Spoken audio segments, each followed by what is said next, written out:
Le 17 octobre 2023, le ministre de la Défense russe publie la première vidéo du TOS-2 en action sur le théâtre des opérations ukrainiens. La première apparition publique du TOS-2 date du 24 juin 2020. Ce matériel est donc extrêmement récent. Pourtant, il semblerait que l'industrie russe ne souhaite pas en rester là. À la mi-janvier, Omstrang-Smash a envoyé au service fédéral russe de la propriété intellectuelle une demande d'enregistrement concernant le TOS-3. Dans cet épisode, LTDO vous propose de faire un rappel des grandes caractéristiques du TOS 1 et 2. Puis, un état des lieux des connaissances disponibles sur le TOS 3 sera fait. Le TOS 1, Buratino, est développé de 1971 à 1979. La tâche principale du système est de soutenir l'infanterie et les formations blindées. Ce matériel doit être capable de transporter une charge utile très lourde tout en offrant de bonnes caractéristiques de mobilité tactique. De plus, vu la faible portée des tirs, de 400 à 4500 mètres, une bonne protection de l'équipage est nécessaire. Dans ces conditions, et avec un système complet d'un poids d'environ 46 tonnes, le choix se tourne vers un châssis chenillé, celui du T-72. L'étape suivante est le TOS 1A, développé en 2001. Il réduit le nombre de munitions, mais augmente la portée de tir à 6 km. Puis, le TOS 2 est développé. Il utilise de nouvelles roquettes TBS M3 conçues spécifiquement pour lui, ainsi que les munitions du TOS 1A. Le TOS 2 peut assurer son réapprovisionnement de manière autonome, grâce à un système monté sur le châssis, alors que le TOS 1 et le TOS 1A utilisent un second véhicule dédié à cette mission. Les munitions pour le TOS 2 peuvent donc être livrées par un véhicule ordinaire et le chargement sera assuré par l'équipage de combat. Le TOS 2 a été développé à partir de zéro et sans l'utilisation de composants prêts à l'emploi provenant d'échantillons précédents. Il est basé sur un châssis à roues Ural 63-706 avec une transmission intégrale et une cabine blindée. La décision de changer de mode de traction est issue de l'expérience de l'utilisation du TOS 1A dans le désert syrien. Le développement du TOS 2 est initialement réalisé dans l'optique d'une utilisation dans les pays aux terrains désertiques et peu accidentés.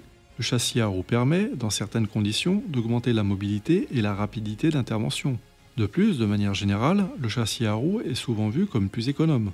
Il est moins cher à l'acquisition et à l'exploitation que le châssis chenillé. Surtout, le TOS 2, moins blindé que le TOS 1, peut être vu comme complémentaire aux versions chenillées existantes. Le TOS 2 est équipé de 18 roquettes.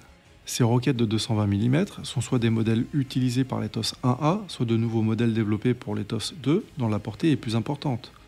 La TBS M3 a une portée comprise entre 10 à 12 km. Le TOS 2 est équipé d'un nouveau équipement de navigation par satellite. Les systèmes de guidage et de tir fonctionnent avec un haut degré d'automatisation. Il peut tirer à partir de positions de tir non préparées. Tout cela étant dit, qu'est-il possible de dire sur le TOS 3 en avril 2024 ? Le TOS 3 Dragon a dépassé le stade du développement et la construction d'un prototype a déjà commencé.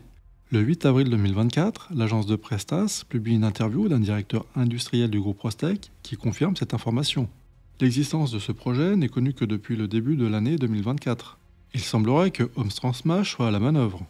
La première représentation du TOS 3 montre un matériel globalement similaire au TOS 1, c'est-à-dire un système monté sur un châssis chenillé. Le TOS 3 est construit sur un châssis à chenilles d'un modèle inconnu. Il serait doté d'un nouveau lanceur. Le Dragon sera capable d'utiliser de nouveaux types de munitions avec une portée accrue. La silhouette utilisée dans le logo du projet ne permet pas d'identifier le châssis utilisé. Quels pourraient être les châssis possibles ? Tout d'abord, le TOS 1 est monté sur un châssis T-72. Autre hypothèse, l'utilisation du châssis universel Armata. Un tel châssis présente des caractéristiques de protection et de mobilité élevées. Si le char T-14 Armata se diffuse au sein des unités blindées, ce choix offrira des avantages opérationnels. Cependant, il ne semble pas qu'une large dotation en char T-14 soit prévue dans un futur proche au sein des forces russes. Enfin, il ne faut pas oublier que fin d'année 2023, l'hypothèse de la remise en production du T-80 a été évoquée par les Russes. Il semblerait que le TOS 3 sera doté de 15 roquettes. À titre de comparaison, le TOS 1 utilise 30 roquettes, le TOS 1A utilise 24 roquettes et le TOS 2 transporte 18 munitions. Il est mentionné que le Dragon est capable d'utiliser des roquettes à longue portée. Il peut s'agir de fusées existantes créées pour les derniers modèles de TOS ou d'un développement entièrement nouveau. Dans le même temps, le lanceur et la taille de la salve sont réduits. Cela peut laisser entrevoir le développement d'une nouvelle ogive améliorée qui maintiendrait la puissance de la salve. Des moyens modernes et améliorés de navigation, d'échange de données et de contrôle de tir seront utilisés. Grâce à ces améliorations, le Dragon sera en mesure de se préparer à tirer plus rapidement et avec une meilleure précision. Il faut également s'attendre à ce que des mesures soient prises pour contrer les drones. Toutes les mesures et procédures nécessaires au développement et à l'acquisition prendront plusieurs années. Il serait étonnant que le Dragon entre en service dans un avenir proche. En résumé, LTDO vous propose les éléments suivants.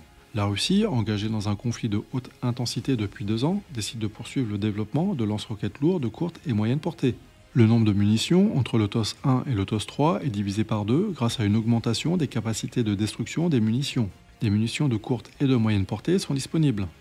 Si le TOS 2 est plus moderne que le TOS 1A, ce matériel est plus à envisager comme une offre complémentaire à la mobilité accrue que comme un simple remplacement. Si le choix du châssis chenillé du TOS 3 peut sembler à contre-courant de la tendance au développement de matériel d'artillerie russe monté sur châssis chenillé, il est fort probable que la doctrine d'emploi et le retour d'expérience du théâtre ukrainien expliquent ce choix de la haute mobilité tactique et de la haute protection de l'équipage. Si cette vidéo vous a plu, le pouce en l'air fait toujours plaisir, tout comme l'abonnement à la chaîne. Vous pouvez également partager la vidéo. Merci pour votre visite et à bientôt sur LTDO.